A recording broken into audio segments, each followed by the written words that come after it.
अस्सलाम वालेकुम। हस्बे वादा एक बार फिर हाजिर हूँ अपने वीलॉग के साथ और हम लोग जा रहे हैं अपने बचपन में रिवाइंड करते हुए। चलिए वापस चलते हैं। हाँ भाई, यास्मीन क्या कह रही थी, अब बोलो। मतलब नियाज साहब की बात बता रही थी हाँ। कि वो क्योंकि पहले नियाज साहब का इंट्रोडक्शन तो दे दो या मैं नियाज बता साहब दूँ। जो है वो हमारे इंग्लिश के टीचर थे। 6ठी क्लास से उन्होंने ही इंग्लिश पढ़ाई और बहुत पढ़ाते तो क्या थे, मतलब बस ये इसलिए ऐसे टूटे फूटे आज तक इंग्लिश न्यूज़पेपर रोज पढ़ते थे वो अपनी हमारी क्लास में आके और नाश्ता जरूर चौक मारते थे ना। तू बता ऐसी है। नहीं देखिए, टीचर तो यकीनन इंग्लिश के थे और उस्तादों का अपना पढ़ाने का एक तरीका हुआ करता था। ये हम लोगों पे डिपेंड करता है कि हमने उनसे कितना फैज़ हासिल किया या नहीं किया। ये हमारी अपनी काबिलियत थी। बहरहाल ये भी काबिल है, माशाल्लाह टीचर हैं। टीचर साहिबा जी आप आगे बताइए। हिम्मत नहीं रही अब। अब ये फैज साहब का है तो सर फैज साहब। फैज साहब क्या करते, मैं फैज साहब के घर जाती थी पढ़ने में। तो जैसे वो आते थे ना तो मैं ऐसे बैठ जाती तो उनकी अम्मी बीवी कहती थी क्या तुमने मेरी लड़की को जो है डरा रखा है। कहते थे तुम्हारी लड़की की कभी मैंने उंगली नहीं लगाई लेकिन तुम्हारी लड़की मुझे देख के इतना डरती है। फिर वो पढ़ाते थे, फिर वो चाय भी बना के ला के देते थे। तो जब चाय रखी रहती थी मैं चाय नहीं पीती थी तो वो अम्मी कहती थी अब जाओ ना यहाँ से, चाय जब भी तो चाय पिएगी। तो फैसला चले जाते चाय। इसी तरह जब उन्होंने तैयारी कराई, खूब अच्छे से मुझे पढ़ाया, पेपर देने गई। अब पेपर में जब मैं लिखने लगी तो मेरे बिल्कुल बराबर ला के खड़े हो गए। मैंने पेन वही रखा और मैं चुपचाप ऐसे बैठ गई।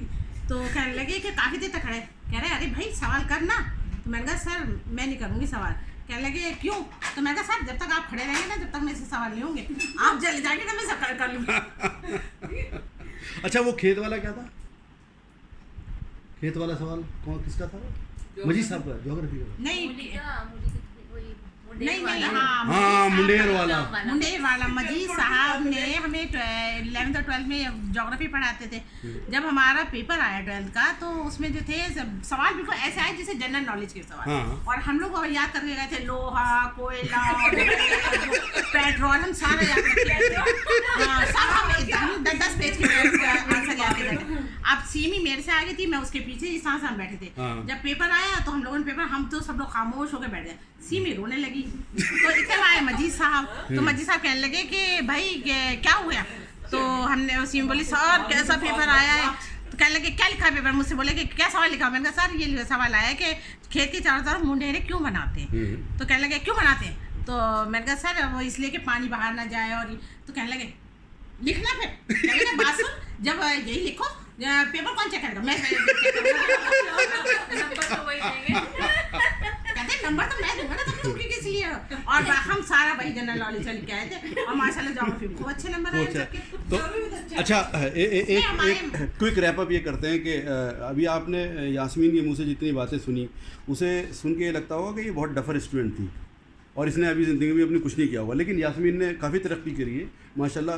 यास्मीन ये बताओ कि अब आजकल क्या कर रही हो आप? मैं आजकल government girls senior secondary school में उर्दू TGT हूँ और स्कूल में TDC का रोल भी कर रही हूँ, टीचर डेवलपमेंट कोऑर्डिनेटर भी हूँ। हाँ।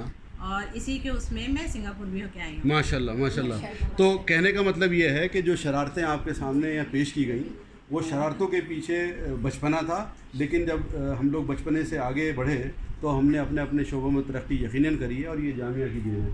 बहुत बहुत शुक्रिया यास्मीन। हम लोग फिर हाजिर होते हैं एक और व्लॉग के साथ। शुक्रिया।